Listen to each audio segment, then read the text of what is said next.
Hello sa lahat. Ako si Brother Leo. Ngayong araw, gusto kong ibahagi ang karanasan ng isang brother. Habang ginagawa ang kanyang tungkulin, bigla siyang nagka-alta presyon at na-stroke siya. Nag-alala siya na kung lalala ang kondisyon niya, hindi na niya magagawa ang kanyang tungkulin at dahil dito ay mawawala ang pagkakataon niyang maligtas. Dahil dito, nalugmok siya sa isang kalagayan ng pagkabagabag at pagkabalisa. Hindi na siya nagdadala ng pasanin sa kanyang tungkulin. Palaging natatakot na makapagpapalala sa kondisyon niya ang sobrang pagpapagod. Ano ang nakatulong sa kanya na bitiwan ang pagkabagabag at pagkabalisa tungkol sa kanyang sakit at harapin ito ng mahinahon? Pakinggan natin ang karanasan niya. Isang araw, noong Hunyo 2021, nahilo ako at masama ang pakiramdam. Kaya sinuri ko ang presyon ng dugo ko. Nasa mahigit 200 ang systolic at 120 naman ang diastolic. Kalaunan, uminom ako ng gamot at bumaba naman ito. Pero minsan ay pumapalo pa rin sa 160 ang systolic pressure ko. Kaya sumasakit ang ulo ko at nahihilo ako. Nagsimula akong mag-alala. Dahil sobrang taas ng presyon ng dugo ko at kailangan kong magtrabaho sa computer araw-araw, naisip ko kung magtutuloy-tuloy ito, paano kung lumala ang kondisyon ko at hindi ko na magawa ang tungkulin ko? Maliligtas pa kaya ako kapag nagkagayon? Kaya naman, ayaw kong sagarin masyado ang sarili ko. Noong panahong iyon, isa akong leader ng iglesia at kailangan kong subaybayan ang gawain araw-araw.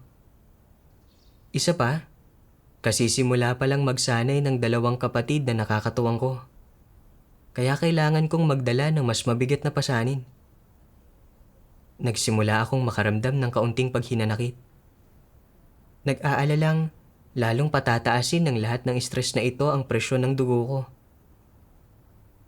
Palagi akong nag-aalala tungkol sa sakit ko, kaya hindi ko inilalagay ang puso ko sa tungkulin ko. Pahapyaw ko lang na binabasa ang iba't ibang prinsipyo at ang literal na kahulugan lang ang nauunawaan ko, pero hindi ko talaga mailapat ang mga ito sa tungkulin ko.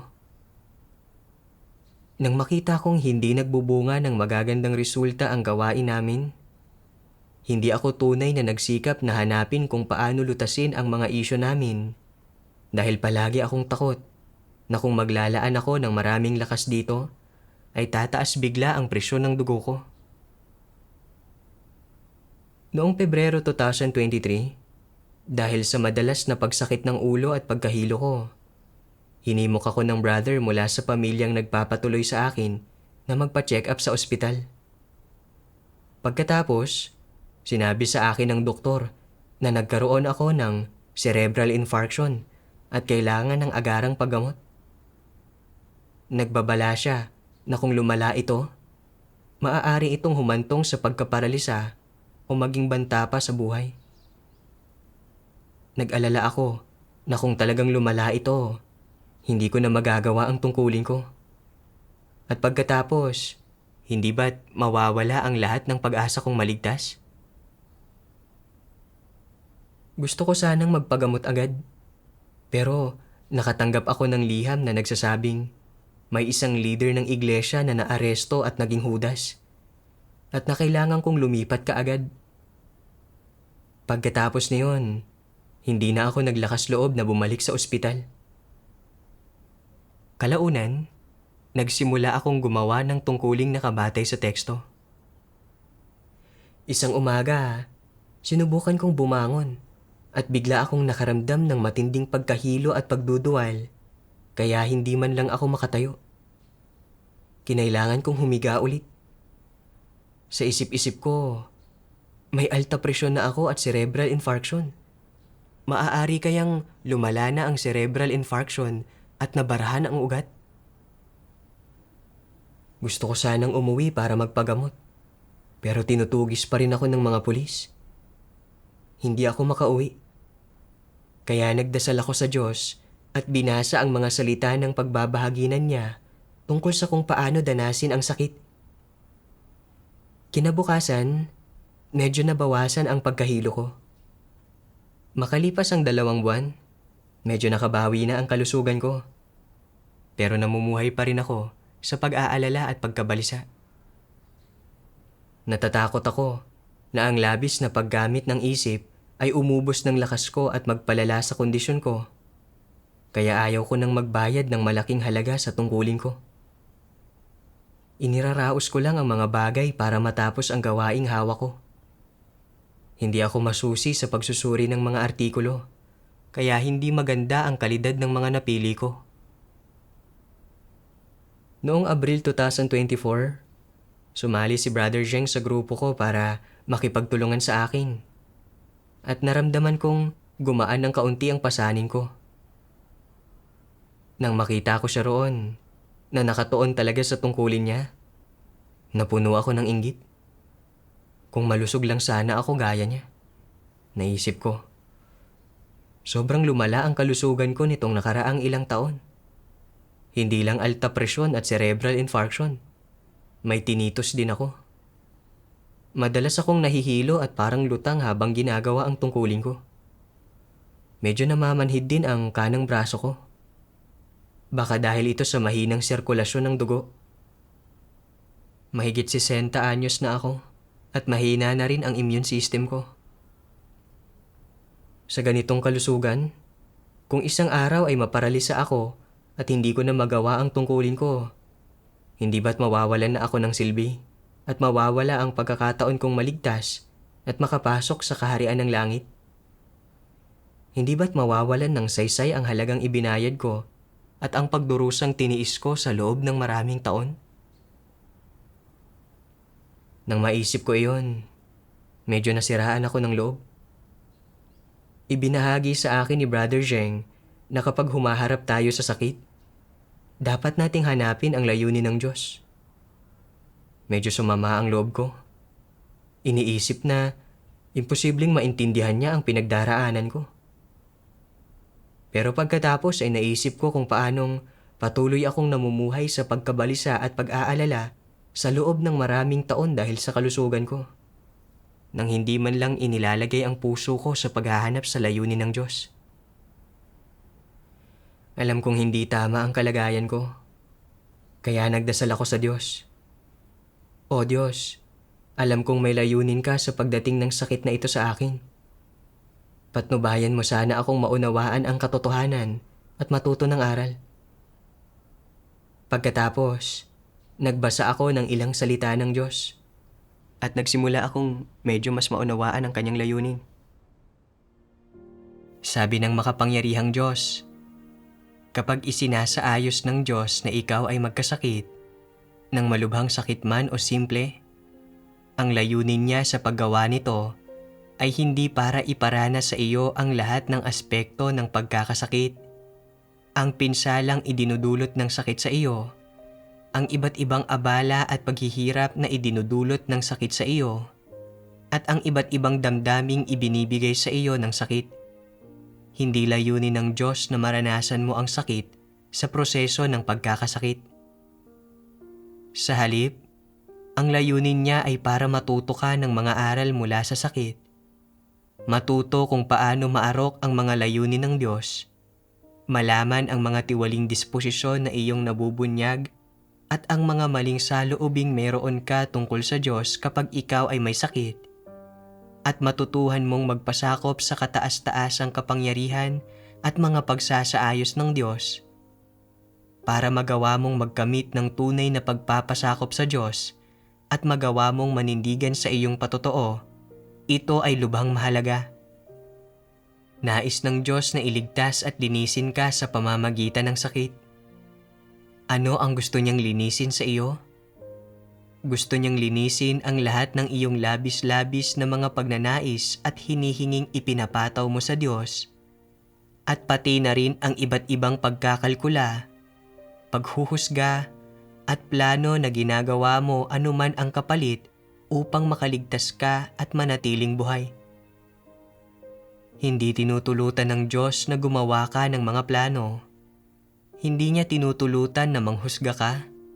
At hindi kanya tinutulutan na magnais ng anumang labis-labis mula sa Kanya. Hinihingi lamang niyang magpasakop ka sa Kanya at sa iyong pagsasagawa at pagdanas ng pagpapasakop, malaman mo ang iyong sariling saloobin sa pagkakasakit at ang iyong saloobin sa mga kondisyong ito sa katawan na itinatakda niya sa iyo, pati na rin ang iyong mga personal na kahilingan.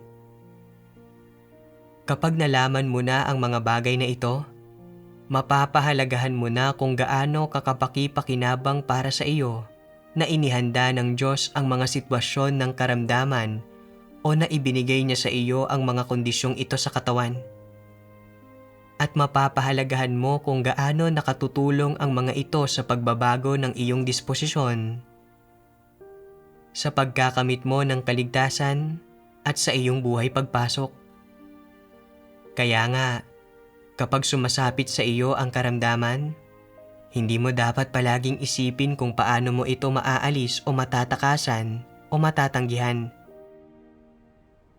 Mula sa mga salita ng Diyos, nakita ko na dumarating sa atin ang mga sakit nang may mabubuting layunin niya, para baguhin at dalisayin tayo. Ang mga naghahangad ng katotohanan ay maaaring matuto ng mga aral sa pamamagitan ng sakit at magkamit ng tunay na pagpapasakop sa Diyos. Pero, nang dumating sa akin ang sakit, hindi ko hinanap ang layunin ng Diyos o pinagnilayan at kinilala ang sarili ko. Palagi lang akong namumuhay sa gitna ng sakit ko, nag-aalala na kung mapaparalisa ako at hindi ko magagawa ang tungkulin ko, o mamatay pa nga, lubusang mawawasak ang pag-asa kong maligtas at makapasok sa kaharian ng langit. Dahil nag-alala ako na baka lumala ang kondisyon ko, hindi ako nagdala ng pasanin sa tungkulin ko. Takot na sagarin ang katawan ko. Nang makipagbahaginan sa akin ang mga kapatid tungkol sa pagkatuto ng mga aral mula sa sakit, ayaw ko pa rin tanggapin iyon. Sa isip-isip ko, madali lang sa inyong sabihin iyan. Hindi naman kayo ang may sakit at nasasaktan. Palagi akong naiinggit sa magandang kalusugan ng iba at nagrereklamo na hindi ako binigyan ng Diyos ng malusog na pangangatawan. Hindi ako naghahanap ng katotohanan o sumusubok na matuto ng mga aral kahit kaunti. Paano ako makakaasa kailanman na magkakamit ako ng katotohanan, madadalisay o mababago? Kalaunan, nagsimula akong hanapin ang katotohanan tungkol sa mga problema ko. Nabasa ko ang mga salita ng Diyos. Anumang sakit ang dumapo sa matandang laman ng isang tao, kung gaano ito katinding nagdurusa o kung magagamot ba ang sakit na ito, wala sa mga ito ang nakasalalay sa kanila. Lahat ng ito ay nasa mga kamay ng Diyos. Kapag sumapit sa iyo ang sakit, makapagpasakop ka man sa mga pamamatnugot ng Diyos o hindi, handa ka mang tanggapin ang katunayang ito o hindi, nasa iyong katawan pa rin ang sakit. Hindi mo ito maaalis. Kaya, lumilipas pa rin ang mga araw, harapin mo man ang iyong karamdaman ng positibo o negatibo, at hindi mo mababago ang katunayan na nasa iyong katawan ang sakit na ito. Gayunpaman, maaari mong piliin kung ano ang iyong magiging saloobin dito. Kapag nagkakasakit ang mga normal na tao, lahat sila ay nagdurusa at nababagabag at may isang partikular na hangganan sa kung ano ang kaya nilang tiisin. Ngunit kung palaging gustong umasa ng mga tao sa sarili nilang lakas para maalis ang kanilang sakit at takasan ito, ano ang magiging huling resulta? Hindi lang nila hindi maiibsan ang kanilang pagdurusa, kundi lalo pa silang magdurusa at mababagabag. Iyon ang dahilan kung bakit habang mas nagdurusa ka sa sakit, mas dapat mong hanapin ang katotohanan at hanapin kung paano magsagawa alinsunod sa mga layunin ng Diyos. Habang mas nagdurusa ka sa sakit, mas dapat kang lumapit sa harapan ng Diyos at kilalanin ang sarili mong katiwalian at ang iyong mga di makatwirang hinihingi sa Diyos. Habang mas nagdurusa ka sa sakit, mas sinusubok ang iyong tunay na pagpapasakop. Sa makatwid, kung kaya mo pa ring magpasakop sa mga pamamatnugot ng Diyos habang nagtitiis ng sakit, at kaya mong hindi magreklamo tungkol sa Diyos at bitiwan din ang iyong mga di makatwirang hinihingi sa Kanya kahit na meron kang nakamamatay na sakit, ipinapakita nito na isa kang taong taus-pusong naghahangad sa katotohanan at nagpapasakop sa Diyos, na meron kang patotoo, at na ang iyong katapatan at pagpapasakop sa Diyos ay tunay, na ang mga ito ay hindi mga islogan o doktrina, at sa halip ay nakakatagal sa pagsubok.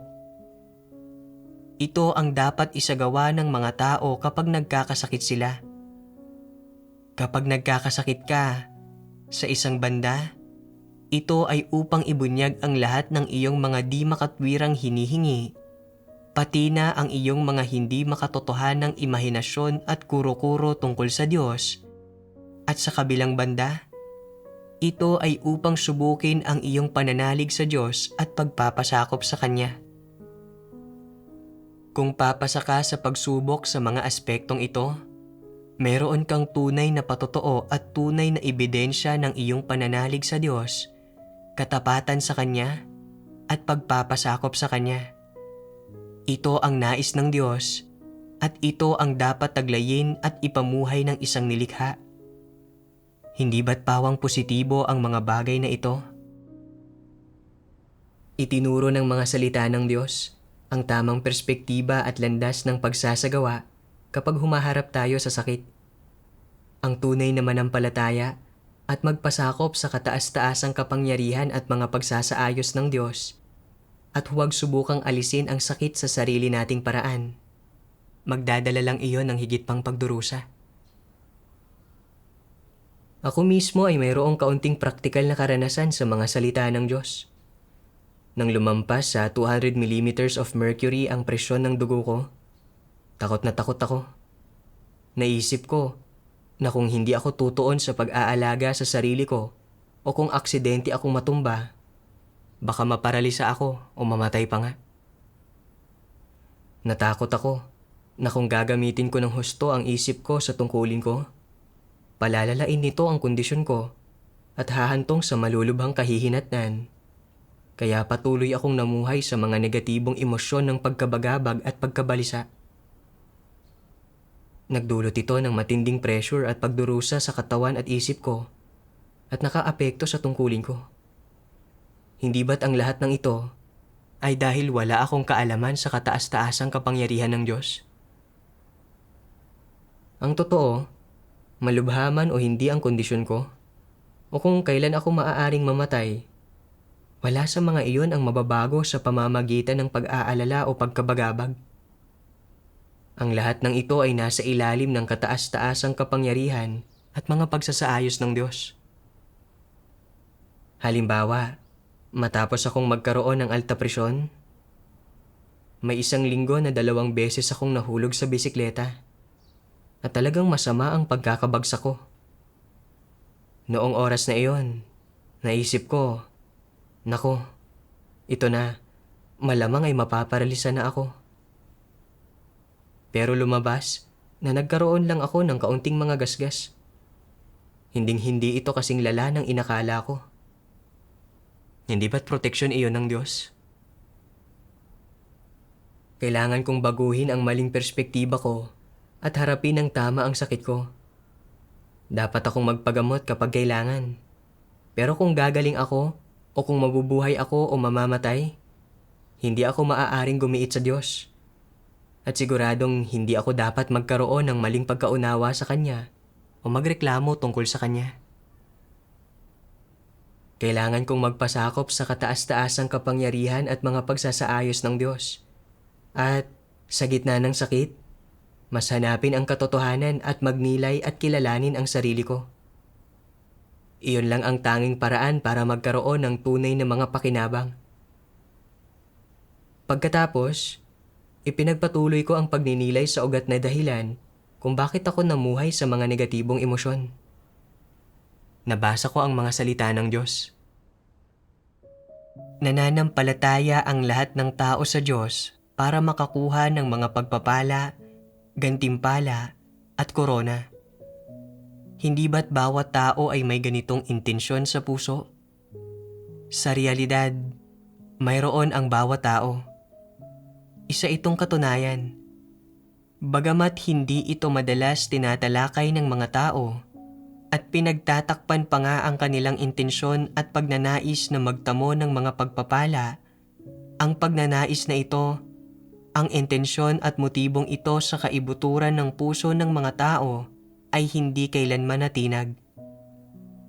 Gaano man karaming espiritual na teorya ang nauunawaan ng mga tao, anumang kaalaman na batay sa karanasan ang meron sila, anumang tungkulin ang kaya nilang gawin, gaano mang pagdurusa ang tinitiis nila, o gaano man ang halagang binabayaran nila, hinding-hindi nila binibitiwan ang intensyon na magkamit ng mga pagpapala na nakatago sa kaibuturan ng kanilang mga puso at palagi silang tahimik na nagpapakapagod at nagpapakaabala para magserbisyo rito. Hindi ba't ito ang bagay na nakabaon sa pinakakaibuturan ng puso ng mga tao? Kung wala ang intensyong ito na magkamit ng mga pagpapala, ano ang mararamdaman ninyo? Sa anong saloobin ninyo gagawin ang inyong tungkulin at susundan ang Diyos? Ano kaya ang mangyayari sa mga tao kung ganap na aalisin ang intensyong ito na magkamit ng mga pagpapala na nakatago sa kanilang puso? Posible na magiging negatibo ang maraming tao at ang ilan ay mawawalan ng gana sa kanilang mga tungkulin at mawawalan ng interes sa kanilang pananampalataya sa Diyos. Para bang naglaho ang kanilang kaluluwa at magmumukhang kinuha ang kanilang puso. Ito ang dahilan kung bakit sinasabi kong ang intensyon na magkamit ng mga pagpapala ay isang bagay na nakatago sa kaibuturan ng puso ng mga tao. Bago magpasyang gawin ang kanilang tungkulin, sa kaibuturan ng kanilang puso, punong-puno ang mga antikristo ng mga ekspektasyon tungkol sa kanilang kinabukasan, pagtatamo ng mga pagpapala, magandang hantungan, at maging ng isang korona, at meron silang napakalaking kumpiyansa na matamo ang mga bagay na ito. Pumapasok sila sa sambahayan ng Diyos para gawin ang kanilang tungkulin ng may gayong mga intensyon at adhikain. Kaya, nakapaloob ba sa paggampan nila ng tungkulin ang sinseridad, tunay na pananalig at katapatan na hinihingi ng Diyos? Sa puntong ito, hindi pa makikita sa kanila ang tunay nilang katapatan, pananalig o sinseridad dahil nagkikimkim ang lahat ng isang ganap na transaksyonal na pag-iisip bago nila gawin ang kanilang mga tungkulin. Lahat ay nagdedesisyon na gawin ang kanilang tungkulin batay sa kanilang mga interes at batay rin sa paunang kondisyon ng kanilang nag-uumapaw na mga ambisyon at pagnanais. Ano ang intensyon ng mga antikristo sa paggawa sa kanilang tungkulin? Ito ay upang makipagkasunduan, para makipagpalitan. Masasabi na ito ang mga kondisyon na itinatakda nila para sa paggawa ng tungkulin. Kung gagawin ko ang aking tungkulin, dapat akong magtamo ng mga pagpapala at magkaroon ng magandang hantungan. Dapat kong makamit ang lahat ng pagpapala at pakinabang na sinabi ng Diyos na inihanda para sa sangkatauhan. Kung hindi ko makakamit ang mga ito, hindi ko gagawin ang tungkuling ito. Pumapasok sila sa sambahayan ng Diyos para gawin ang kanilang tungkulin ng may mga gayong intensyon, ambisyon at pagnanais. Tila mayroon silang kaunting sinseridad at syempre, para sa mga bagong mananampalataya at sa mga kakasimula pa lang na gawin ang kanilang tungkulin, maaari din itong tawagin na kasigasigan. Ngunit walang tunay na pananalig o katapatan dito. Mayroon lamang antas ng kasigasigan. Hindi ito matatawag na sinseridad. Kung pagbabatayan ang saloobing ito ng mga antikristo sa paggawa sa kanilang tungkulin, ito ay ganap na transaksyonal at puno ng kanilang mga pagnanais sa mga pakinabang tulad ng pagtatamo ng mga pagpapala, pagpasok sa kaharian ng langit, pagkakamit ng korona at pagtanggap ng mga gantimpala. Mula sa mga salita ng Diyos, nakita ko na pumupunta ang mga antikristo sa iglesia para gawin ang tungkulin nila alang-alang lang sa pagtatamo ng mga pagpapala. Para magkamit ng mga pagpapala, kayang talikuran ng isang antikristo ang lahat. Gugulin ang sarili niya at magbayad ng halaga. Pero sa sandaling maramdaman niyang hindi siya makakakuha ng mga pagpapala, kaya niyang ipagkanulo ang Diyos. Sa pagninilay sa sarili ko, napagtanto kong ang sarili kong mga intensyon at layon sa pananampalataya sa Diyos ay parehong-pareho para magkamit ng mga pagpapala at makapasok sa kaharian ng langit. Sa lahat ng taon ng pananampalataya, hindi ako nalimitahan ng pag-uusig ng CCP o ng panlilibak at paninirang puri ng mundo at nagpursigi ako sa pagsunod sa Diyos at paggawa ng tungkulin ko. Ginawa ko ang lahat ng ito sa pag-aakalang, sa pamamagitan ng halagang ibinayad ko at ng paggugol ko ay magkakamit ako ng biyaya at mga pagpapala ng Diyos at titiyak sa pagpasok ko sa kaharian ng langit. Nang magkaroon ako ng alta presyon at cerebral infarction, nag-alala ako na kung tumaas ang presyon ng dugo ko, baka maparalisa ako kahit hindi ako mamatay. At kung hindi ko magagawa ang tungkulin ko, mawawala sa akin ang pagpapala ng pagpasok sa kaharian ng langit. Iyon ang dahilan kaya palagi akong nasisiraan ng loob. Nang makita kong hindi nagbubunga ng magagandang resulta ang tungkulin ko, hindi ako nababalisa tungkol doon. Sa halip, nag-aalala ako na ang labis na paggamit ng isip ay magpapalala sa kondisyon ko at mawawala ang pagkakataon kong magkamit ng mga pagpapala. Nakita ko na ang lahat ng iniisip at ginagawa ko ay para sa sariling pakinabang ng aking laman. Ako ay nanampalataya, tumalikod sa lahat ng bagay, at gumugol. Lahat ay alang-alang sa pagtatamo ng mga pagpapala. Namumuhay ako ayon sa satanikong patakaran ng pamumuhay na ang bawat tao para sa kanyang sarili at bahala na ang iba. Para magkamit ng mga pagpapala, kaya kong tumalikod sa lahat ng bagay at gumugol ng hindi iniintindi ang iba pang bagay. Pero kung walang mga pagpapala rito para sa akin, nagiging negatibo lang ako at nagpapakatamad. Hindi ba't ibinubunyag ko ang disposisyon ng isang antikristo? Sa mga huling araw, ipinapahayag ng Diyos ang katotohanan para gawin ang gawain ng pagliligtas sa sangkatauhan. Hindi layunin ng Diyos na sumunod ako sa Kanya at gawin ang tungkulin ko para lang makakuha ng mga pagpapala. Umaasa siya na sa proseso ng paggawa ng tungkulin ko, hahangarin ko ang katotohanan para lutasin ang mga tiwali kong disposisyon, babaguhin ang mga maling pananaw ko sa pananalig, iwawaksi ang mga bagay na kay Satanas, at magiging isang tao na naaayon sa mga layunin ng Diyos. Sa gayon ko lang matatanggap ang pagsang-ayon ng Diyos. Sa kabaligtaran, palagi akong namumuhay sa isang makasarili at mapagsilbi sa sariling satanikong disposisyon. Naghahangad lang ng mga pagpapala. Hindi ba't lumalakad lang ako sa landas ni Pablo? Nanampalataya si Pablo sa Diyos pero hindi naghangad ng katotohanan at buhay. Itinuring niya ang lahat ng gawain at pagtatrabaho niya para sa Diyos bilang kapital para magkamit ng korona at mga pagpapala. Sinusubukang makipagtransaksyon sa Diyos. Matapos ang maraming taon ng pananampalataya, walang ipinagbago kahit kaunti ang mga sataniko at tiwali niyang disposisyon. Mapangahas siyang nagprotesta laban sa Diyos. humihingi ng korona. At sa paggawa niyon, sinalungat niya ang disposisyon ng Diyos at pinarusahan siya.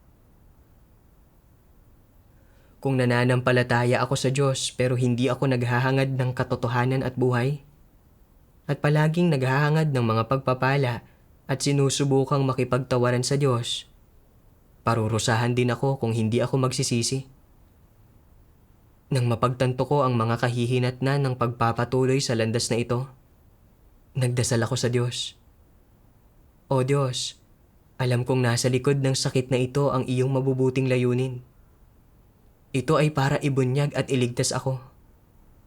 Ito ang pagmamahal mo sa akin, na nagtutulot sa aking makita ng malinaw na sa buong panahong ito, naghahangad lang ako ng mga pagpapala at lumalakad sa maling landas. O Diyos, handa akong magsisi. Mula ngayon, tutuon na ako sa paghahangad ng katotohanan. Pagkatapos magdasal, naramdaman kong mas payapa at panatag ang puso ko. Kalaunan, pinagnilayan ko ang isa pang maling pananaw na pinanghawakan ko. Ang ideya na kung lumala ang sakit ko at hindi ko magawa ang tungkulin ko, hindi ako maliligtas. Ipinagpatuloy ko ang paghahanap ng katotohanan para lutasin ito. Nabasa ko ang mga salita ng Diyos. Ang pagkamit ng kaligtasan ay pangunahing nangangahulugan na makawala mula sa kasalanan at mula sa impluwensya ni Satanas at tunay na bumaling sa Diyos at magpasakop sa Diyos. Ano ang dapat taglayin ng mga tao para makawala mula sa kasalanan at mula sa impluwensya ni Satanas? Ang katotohanan. Upang magkamit ng katotohanan, dapat sangkapan ng mga tao ang kanilang sarili ng maraming salita ng Diyos at dapat magawa nilang maranasan ang mga salita ng Diyos at isagawa ang mga ito upang maunawaan nila ang katotohanan at makapasok sila sa realidad. Saka lamang sila maliligtas. Kung maliligtas ba ang isang tao o hindi, ay walang kinalaman sa kung gaano na siya katagal nananampalataya sa Diyos, kung gaano na kalawak ang kanyang kaalaman, kung nagtataglay ba siya ng mga kaloob at kalakasan, o kung gaano na karami ang kanyang pinagdusahan. Ang tanging bagay na may direktang kaugnayan sa pagkamit ng kaligtasan ay kung nakakamit ba ng isang tao ang katotohanan o hindi. Ginawa ng Diyos na napakalinaw ang pamantayan para maligtas. Pangunahin niyang tinitingnan kung kaya ng mga taong isabuhay ang realidad ng kanyang mga salita. Kung, sa lahat ng bagay, tumigil sila sa pamumuhay ayon sa mga satanikong pilosopiya at sa halip ay tinitingnan ang mga tao at mga bagay, umaasal, at kumikilos ng ayon sa kanyang mga salita at sa mga katotohanang prinsipyo, kung meron silang takot, pagpapasakop, katapatan, at pagmamahal sa Kanya, at kung isinasabuhay nila ang isang tunay na wangis ng tao. Ang mga nagtataglay lang ng mga katotohanang realidad na ito ang ililigtas ng Diyos. Pero para sa akin, matapos ang lahat ng taon ng pananampalataya ko, hindi ko iwinaksi ang anuman sa mga tiwali kong disposisyon gaya ng kayabangan, kapalaluan, pagkamakasarili, o pagiging kasuklam-suklam. Bagamat nakaya kong magdusa ng kaunti at magbayad ng kaunting halaga sa paggawa ng tungkulin ko, ang totoo ay sinusubukan kong makipagtransaksyon sa Diyos gamit ang pagnanais kong magkamit ng mga pagpapala. Namumuhay pa rin ang buong pagkatao ko sa ilalim ng madilim na impluwensya ni Satanas, ni hindi malapit sa pagkaligtas. Kung hindi ko lulutasin ang mga tiwaling disposisyong ito, kung nasa puso ko pa rin ang pagnanais na iyon para sa mga pagpapala, kung ganoon, kahit na gumagawa ako ng tungkulin, hindi pa rin ako maliligtas sa huli. Kailangan kong tumuon sa paghahangad ng katotohanan. Iyon lang ang tanging paraan para magkaroon ng pagkakataong maligtas. Isa pa, ang palagian kong pag-aalala na kung lulubha ang sakit ko at mamamatay ako, hindi ako maliligtas. Nanggaling din iyon sa hindi pagkaunawa sa katotohanan. Kaya, naghanap ako ng mga nauugnay na salita ng Diyos para basahin.